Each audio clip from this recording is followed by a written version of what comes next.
प्रिय विद्यार्थियों, नमस्कार।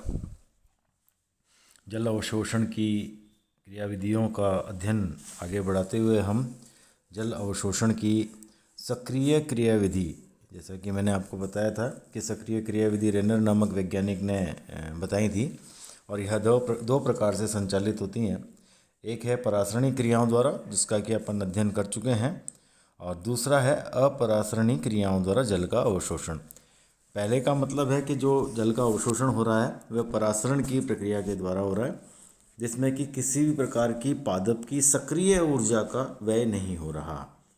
यानी कि जल जो है वो अपने ग्रेडियंट्स या अपने जो उसका विभव है उसके अनुसार अपनी अपनी न्यूनता या अधिकता के आधार पर अपनी सांद्रताओं के द्वारा गमन कर रहा है। और मैंने आपको बताया था कि इसी के द्वारा एक मूल दाब नाम का जो सिद्धांत है कि मूल द्वारा एक दाब का निर्माण होता है, जिससे कि जल कुछ ऊंचाई तक ऊपर जा सकता है। आज हम बात करेंगे अपरासरणी क्रियाओं द्वारा जल का अवशोषण। अब स्वाभाविक है कि अगर जल का परासरण के द्वारा अवशोषण नहीं हो रहा तो इस प्रकार की ऊर्जाओं के पीछे जो सिद्धांत है, इस प्रकार की जो क्रियाविधियों के पीछे जो सिद्धांत है वह यह बताता है कि जल का अवशोषण जो है वो पादप की ऊर्जा के द्वारा होता है। यानी कि पादप अपनी सक्रिय ऊर्जा को इस दौरान व्यय करता है, यानी कि पादप की ऊर्जा जो है वो मुक्त होती है इस क्रिया के दौरान। तो इसका जो अवशोषण है वो मूल में होना है ना। तो जो मूल है उसके द्वारा ऊर्जा का व्यय होना इस सिद्धांत की जो है वो व्याख्या करता है, और इसको देने वाले वैज्ञानिक थीमेन और क्रेमर थे, है ना। बहुत बढ़िया विषय यह है कि अभी तक कोई भी वैज्ञानिक यह साबित नहीं कर सका कि यह जो ऊर्जा का व्यय है, यह उपापचयी ऊर्जा का प्रत्यक्ष व्यय जो है वह किस प्रक्रिया के द्वारा होता है ना। तो इसमें मतलब कोई प्रत्यक्ष प्रमाण नहीं है, तो लेकिन पक्ष में प्रमाण हैं। जैसे श्वसन निरोधकों अर्थात पोटेशियम साइनाइड, सोडियम एजाइड आदि उच्च तापक्रम इत्यादि से जल अवशोषण की क्रिया मंद हो जाती है। अतः यह स्पष्ट है कि श्वसन तथा जलावशोषण में परस्पर संबंध है। ऐसी चीज़ें जो श्वसन को कम करती हैं, श्वसन का मतलब ऊर्जा की मुक्ति, तो जिनसे श्वसन की दर कम हो रही है उनसे अवशोषण की भी दर कम हो रही है। तो एक सीधा सीधा संबंध जो है ना, रेस्पिरेटरी इनहिबिटर्स और वाटर एब्जॉर्प्शन के बीच में आता है, जो इस बात को प्रमाणित करता है कि जल अवशोषण जो है वो श्वसन दर से संबंधित है। ठीक, वातहीन मृदाओं में पादपों की जड़ें मुरझा जाती हैं, जैसा कि बाढ़ग्रस्त अथवा जलाक्रांत मृदाओं में देखा जाता है ना।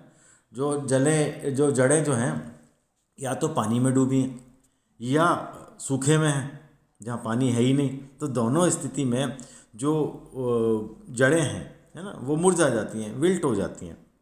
तो उसका कारण क्या है कि जब उनको वाटर की कंटिन्यूस सप्लाई नहीं मिल पा रही या अधिक सप्लाई मिल रही है, तो दोनों स्थिति में क्या हो रहा है कि जल का संवहन नहीं हो रहा, और जल का संवहन नहीं होने से ऊर्जा का व्यय नहीं हो रहा, और ऊर्जा का व्यय नहीं होने से ऊर्जा अधिक व्यय हो रही है, और ऊर्जा का व्यय होने से वे मृत्यु को प्राप्त कर रहे हैं या विल्ट हो रही हैं, है ना।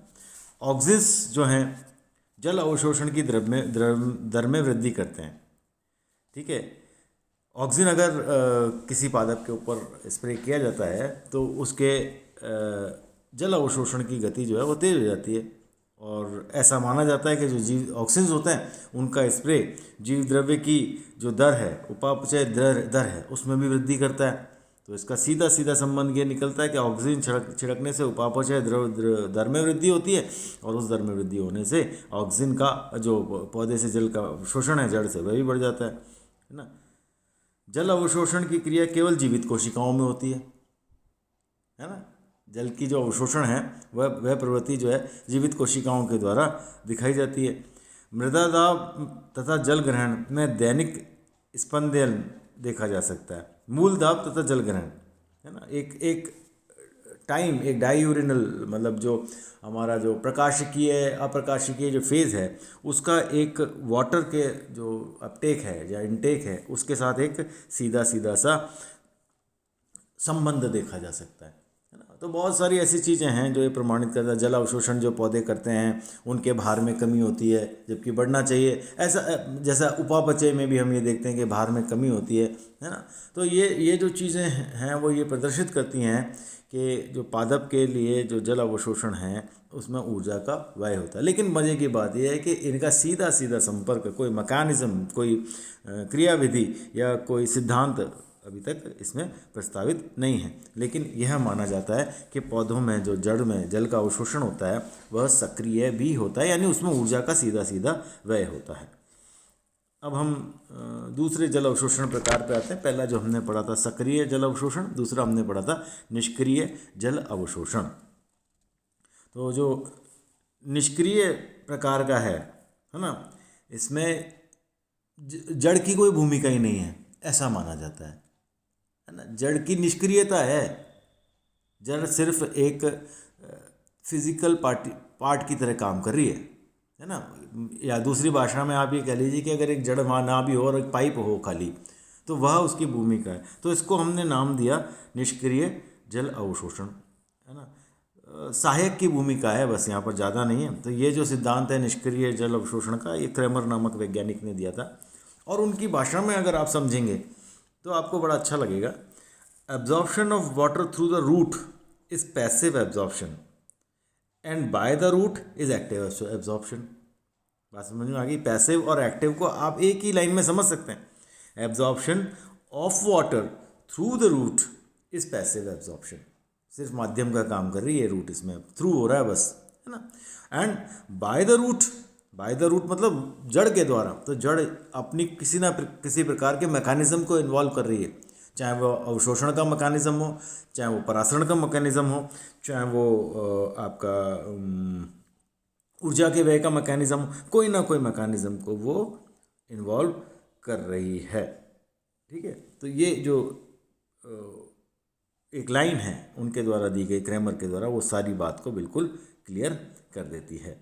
अब जो हमारा निष्क्रिय अवशोषण है पौधों में, है ना, जो ये पौधों की 98%, अगर आप शुद्ध शब्दों में कहें तो लगभग पूरा जल जो पौधे के द्वारा अवशोषित किया जाता है वह निष्क्रिय रूप से किया जाता है। तो निष्क्रिय अवशोषण जो है वह पौधे के ऐसा इसका जो भाव है, जो इसकी फिनोमिना है, जो इसकी अवधारणा है, वो ये है कि जड़ तो सिर्फ इसका माध्यम है, और जो ये दाब है, ये जो पुल है, ये जो खिंचाव है, या ये जो मैकेनिज्म है, ये पौधे के प्ररोह द्वारा प्रेरित होता है ना। तो ये जो सिद्धांत है, इसमें जो दाब खींचा जा रहा है या जो अवशोषण का डेफिसिट क्रिएट किया जा रहा है, जो डीपीडी बन रहा है बाद में, जो टर्गर प्रेशर क्रिएट हो रहा है, उसको क्रिएट करने की जो महत्ता है वो, या जो इम्पोर्टेंस है, वो पत्तियों के द्वारा या प्ररोह शीर्षों के द्वारा प्रस्तुत की जा रही है ना। क्या होता है, जो पर्ण मध्योतक है ना, पादप जो होता है उसमें क्या होता है, वाष्पोत्सर्जन होता है। ठीक है, जब पादप की सोमेटा के द्वारा वाष्पोत्सर्जन होगा तो जो पर्ण मध्योतक तक उस वाष्प का जो लॉस हो रहा है, पानी का जो लॉस हो रहा है, उसका खिंचाव जो पत्ती है उसके संवहनी तंत्रों तक आता है। उसके संवहनी तंत्र स्तंभ के संवहनी तंत्रों से जुड़े हुए होते हैं। स्तंभ के संवहनी तंत्र जड़ के अंदर सीधे जुड़े हुए होते हैं, शाखाओं से स्तंभ तक, स्तंभ से जड़ तक। तो ये जो एक खिंचाव है अनवरत, है ना, ये एक टर्गर प्रेशर जो है, स्फीत दाब में जो कमी धीरे धीरे आ रही है इस वाष्पोत्सर्जन की वजह से, एक कोशिका से दूसरी कोशिका में, यह एक विसरण दाब की न्यूनता को क्रिएट करती है, उत्पन्न करती है।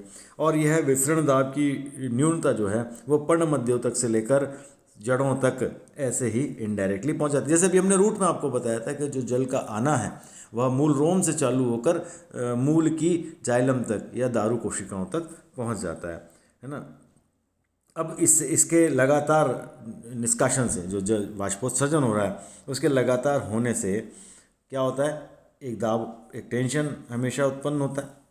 ठीक है, और दूसरा यहाँ पर जो इम्पॉर्टेंट चीज़ आती है वो आता है सरफेस टेंशन, तनाव क्या है, आपने पढ़ा होगा आसंजन और ससंजन बल। आसंजन बल क्या होता है और ससंजन बल क्या होता है? दो विभिन्न प्रकार के अणुओं के मध्य लगने वाला बल आसंजन एडहेसिव फोर्स कहलाता है। जैसे कि हम यूज़ करते हैं फेविक्विक, चिटकी में चिपकाए, क्या चिपकाता है? लोहा रबड़, रबड़ रबड़, है ना। हम विभिन्न की बात करेंगे। तो जो विभिन्न को चिपका रहा है, दो अलग प्रकार के अणुओं के मध्य में लगने वाला बल, तो यहाँ पर अलग क्या हुआ? जल और जाइलम की दीवारें, जल और संवहनी ऊतकों की दीवारें, तो उनके मध्य में लगने वाला बल उनको जोड़ के रखता है। और सहसंजन बल जल और जल के अणुओं को जोड़ के रखता है। तो ये जो बल जोड़ के रख रहे हैं, सततता बनाए हुए हैं, इससे खिंचाव बन जाता है और जल लटका रहता है, यानी कि जल का स्ट्रैंड जो है वो ऋणात्मक गुरुत्वानुवर्तन के उपरांत भी टूटता नहीं है। और क्योंकि ये एक क्लोज सिस्टम है तो ये बना रहता है। अब देखिए, जल का जो अवशोषण है वो मूल से हो रहा है, मूल दाब से प्रेशर बन रहा है और पत्ती के द्वारा खिंचाव बन रहा है ना। तो पादप में जल अपने आप ही खिंच रहा है, किसके द्वारा? निष्क्रिय दाब के द्वारा। जो वह दाब निष्क्रिय रूप से जो उत्पन्न हो रहा है, कहाँ पर? पर्णमध्योतक या पर्ण के स्टोमेटा के द्वारा वाष्पोत्सर्जन होने से। तो बात समझ में आ गई। तो ये जो जल है यह धीरे धीरे खिंचता रहता है और आवश्यकता अनुरूप, और जो मध्य का स्ट्रैंड है वो कंटिन्यू रहता है। अब इसके विभिन्न सिद्धांत भी हैं, अभी तो हम इनका प्रकार पढ़ रहे हैं, इन सिद्धांतों को भी हम आगे पढ़ेंगे। तो निष्क्रिय अवशोषण के पक्ष के जो प्रमाण हैं वह क्या है? जल अवशोषण की दर जल ह्रास की दर से संबंधित होती है। जितना पानी की हानि होगी उतना ही तेजी से जल अवशोषण होगा। यानी गर्मियों में जो पौधों में जल को अवशोषण करने की शक्ति है या जो प्रवृत्ति है वो बढ़ जाती है। तीव्र वाष्पोत्सर्जन के समय जाइलम रस में ऋणात्मक तनाव का प्रायोगिक प्रदर्शन संभव है ना। जब वाष्पोत्सर्जन तीव्र हो रहा है तो ऋणात्मक तनाव का मतलब क्या है? कि जो पानी है वह नीचे की ओर, नीचे अपने आप ऊपर की ओर खिंच रहा है, ऋणात्मक तनाव, है ना, ऊपर की ओर खिंच रहा है। पौधों द्वारा मूल की अनुपस्थिति में भी जल का अवशोषण किया जा सकता है। कई प्रयोगों में मूलहीन पादपों द्वारा जल अवशोषण की दर मूल सहित पादपों से कहीं अधिक देखी गई है ना। हम ऊपर पौधे को काट के एक एक्सपेरिमेंट करते हैं, टेस्ट ट्यूब के अंदर फिक्स करके या ट्यूब के अंदर फिक्स करके पौधे का प्ररो हिस्सा लगा देते हैं और उसको डिप करके रखते हैं। थोड़े समय बाद हम देखते हैं कि वो जो जिस सोर्स से हमने उसको पानी को पाइप को कनेक्ट किया है वो सोर्स धीरे धीरे खाली होने लगता है, जो कि कदाचित रूप से ये प्रमाणित करता है कि पत्तियों द्वारा जो तनाव उत्पन्न हो रहा है वहाँ पर यह भूमिका, वो पानी खिंच रहा है, पानी ऊपर जा रहा है, किसकी वजह से? यहाँ मूल ना होकर के पाइप है और जो पाइप है वो मूल की भूमिका का निर्वहन कर रहा है। ठीक है। तो ये जो मतलब मेन जो वो है, इनका दोनों का संबंध है वो बड़ा प्रासंगिक है ना। अब मज़े की बात यह है कि अनावर्ती जीव जो जिम्नोस्पर्म्स होते हैं उनमें कई बार मूलदाब नहीं देखा जाता, फिर भी वो तो जिम्नोस्पर्म्स तो बहुत ऊंचे ऊंचे होते हैं, तो उनमें जल कैसे पहुंचता है पत्तियों तक? स्वाभाविक उत्तर है कि इसी निष्क्रिय अवशोषण की जो प्रक्रिया है, जिसमें कि जो पौधों के शीर्ष पर जो तनाव उत्पन्न हो रहा है उस तनाव के द्वारा जल जो है वह ऊपर तक पहुंचता है। अब जो इसके विभिन्न सिद्धांत हैं, निष्क्रिय अवशोषण से संबंधित जो थ्योरीज हैं, है ना, इनके विषय में हम चर्चा करेंगे कि कैसे पौधे में जड़ में जल आता है, फिर जल से वो ऊपर की ओर जाता है। इसके विषय में हम अभी अब अगले जब चैप्टर को पढ़ेंगे तब उसमें हम चर्चा करेंगे। धन्यवाद।